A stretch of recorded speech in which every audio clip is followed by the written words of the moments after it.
नमस्कार दोस्तों, welcome back to let's study YouTube channel. इस वीडियो में हम हिमाचल प्रदेश में जो सरकारी नौकरियों का पूरा सिस्टम बदल चुका है, जिसमें कि अब आपको कॉन्ट्रैक्ट बेसिस पे नौकरियां देखने को नहीं मिलती हैं, उनके बारे में हम बात करेंगे। किस तरह से जॉब ट्रेनिंग पॉलिसी है, किस तरह से एंगेजमेंट बेसिस पे नौकरी है।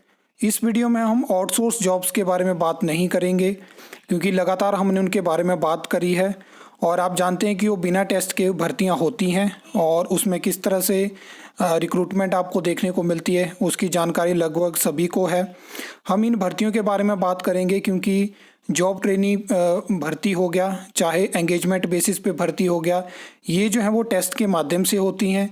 राज्य चयन हमीरपुर और पीएससी शिमला के माध्यम से होती हैं। सबसे पहले बात करेंगे हम जॉब ट्रेनी पॉलिसी के बारे में।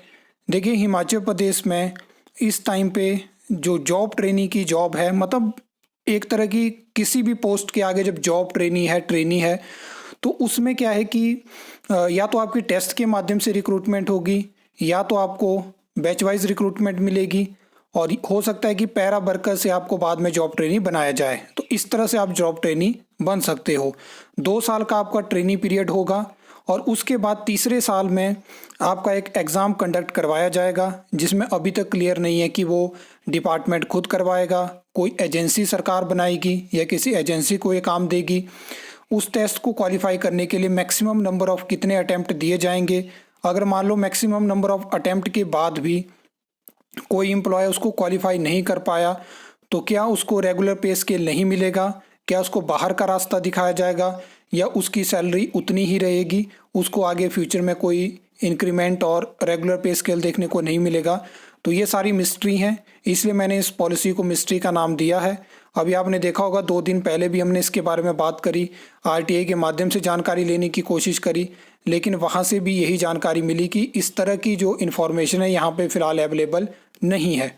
तो job trainee policy Himachal Pradesh में सरकार इसलिए लेकर आई क्योंकि कॉन्ट्रैक्ट पीरियड को सरकार हाई कोर्ट में डिफेंड नहीं कर पा रही थी, और हाई कोर्ट लगातार ऑर्डर दे रहा था कि कॉन्ट्रैक्ट पीरियड को जब वो इंक्लूड किया जाए, जो भी फाइनेंशियल बेनिफिट होते हैं। तो उन सब चीज़ों से बचने के लिए हिमाचल प्रदेश में सरकार जॉब ट्रेनी पॉलिसी लेकर आई है, जिसमें कि जो आपका 2 साल का ट्रेनी पीरियड होगा उसमें आपको सरकारी कर्मचारी और अधिकारी नहीं माना जाएगा। यही सरकार का मकसद था जॉब ट्रेनी पॉलिसी को लाने का, लेकिन पॉलिसी तो लेकर आए, उसके साथ बहुत सारी इन्फॉर्मेशन क्लियर नहीं है, बहुत सारी इन्फॉर्मेशन के बारे में जानकारी नहीं है। तो वो सब चीज़ें हैं। बाकी एंगेजमेंट बेसिस पे अगर हम बात करें तो इसमें पहली भर्ती हमें असिस्टेंट स्टाफ नर्स की भर्ती देखने को मिली। अभी सीबीएसई टीचर्स की भर्ती हो रही है, आगे आपको असिस्टेंट फॉरेस्ट गार्ड की भर्ती देखने को मिलेगी।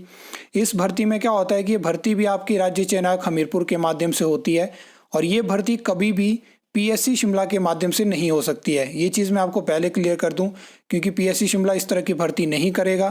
तो इसमें क्या होता है कि आपकी रिक्रूटमेंट पहले से फिक्स होता है कि इतने साल के लिए होगी और इतनी सैलरी होगी। ये सब चीज़ें पहले क्लियर कर दी जाती थी। अब क्या था कि पहले भी ऐसी रिक्रूटमेंट होती थी, लेकिन उसमें ज्वाइनिंग के दौरान क्या होता था, एक तो पहली बात आपकी टेस्ट के माध्यम से रिक्रूटमेंट नहीं होती थी। दूसरी बात, उसमें आपसे एफिडेविट नहीं लिया जाता था कि आपको बाद में जाके आप क्लेम नहीं कर सकते हो रेगुलर होने का। इसलिए आपने देखा बहुत सारी बैकडोर भर्तियों में बाद में जाके एम्प्लॉयज़ रेगुलर भी हुए हैं, कोर्ट ने उनको रिलैक्सेशन भी दी है, उनकी सर्विसेज को भी ध्यान में रखा गया। लेकिन इस टाइम पे अभी जो ये सीबीएसई टीचर्स में ज्वाइनिंग हुई, तो वहाँ पे प्रॉपर तरीके से एफिडेविट लिया गया कि आप कल को क्लेम नहीं कर सकते हैं कि हमें रेगुलर किया जाए, अनलेस सरकार डिसीजन ले सकती है। ऐसा नहीं है कि सरकार आपको रेगुलर नहीं करेगी या ऐसा फैसला नहीं ले सकती है। सरकार के पास पावर रहेगी, और एट द एंड चाहे बीजेपी हो, चाहे कांग्रेस हो, चाहे जो भी पार्टी हो, वो यही चाहती है कि पावर हमेशा हमारे हाथ में रहे। इसलिए उन्होंने इस तरह की भर्तियां करी कि अगर सरकार को लगेगा कि रेगुलर करने हैं तो करेंगे, अनलेस नहीं करेंगे।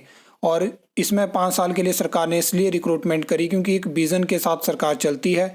और यहाँ पे कहीं ना कहीं सरकार को डाउट है कि हमने सीबीएसई में तो कन्वर्ट कर दिया, लेकिन क्या सीबीएसई स्कूल चल पाएंगे, क्या अच्छा रिजल्ट दे पाएंगे, उन सब चीज़ों को ध्यान में रखते हुए सिर्फ 5 साल के लिए रिक्रूटमेंट करी है। बाद में सिर्फ एक ऑर्डर होगा और जैसे सीबीएसई स्कूल्स बंद होंगे स्टाफ को दोबारा शिफ्ट कर दिया जाएगा। ये फ्यूचर की बातें, होगा नहीं होगा वो अलग चीज़ है। इसमें क्या होता है कि एंगेजमेंट बेसिस पे जॉब है, लेकिन राज्य चयन आयोग हमीरपुर के माध्यम से प्रॉपर तरीके से आपकी रिक्रूटमेंट होगी। जिस तरह से बाकी टेस्ट के लिए, जॉब ट्रेनिंग के लिए आप एग्ज़ाम देते हो, वैसे ही आपकी रिक्रूटमेंट होने वाली है। तो हिमाचल प्रदेश में सरकारी नौकरी का पूरा स्ट्रक्चर बदल चुका है, जहाँ पे 22 तक या 23 तक आपको जो था वो कॉन्ट्रैक्ट बेसिस की नौकरियां देखने को मिलती थी। आज जॉब ट्रेनिंग है, एंगेजमेंट बेसिस पे है। जब आप एक क्वालिफाई कर लेते हो एक एग्ज़ाम, फिर आपको पहले तो आप इतना सीरियस नहीं लेते हो कि 5 साल के लिए है, लेकिन जब मेहनत के बाद आप एग्ज़ाम क्वालिफाई कर लेते हो, उसके बाद जब आपको ये श्योरिटी नहीं होती है कि हमारा 5 साल के बाद क्या होगा, क्या क्या चीज़ें होंगी, तो फिर थोड़ा दुख होता है कि हमने भी तो एग्ज़ाम क्वालिफाई करा है बाकी सब की तरह, लेकिन हमें क्यों इस तरह की हमारे मन में डाउट रखा गया है, क्या सरकार हमारे साथ 5 साल के बाद क्या करेगी। तो ये स्थिति यहाँ पे सरकार ने क्रिएट करी है।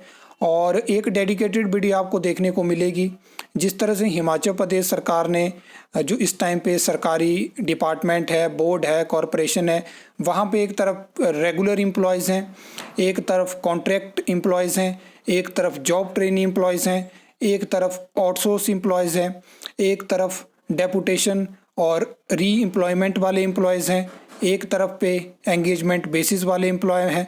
तो इन सब चीज़ों के ऊपर हम बात करेंगे कि क्या ये डिस्क्रिमिनेशन है, क्या आप एक अलग अलग तरह की फ़ौज क्रिएट कर रहे हो, इससे क्या किसी एम्प्लॉयज़ के अंदर भेदभाव क्रिएट नहीं होगा, क्या उनको नहीं लगेगा कि वो भी तो जॉब कर रहे हैं, वो भी तो इसी पोस्ट पे हैं, सामने वाले उसी सेम पोस्ट वाले को सैलरी अलग है, यहाँ पे अलग है।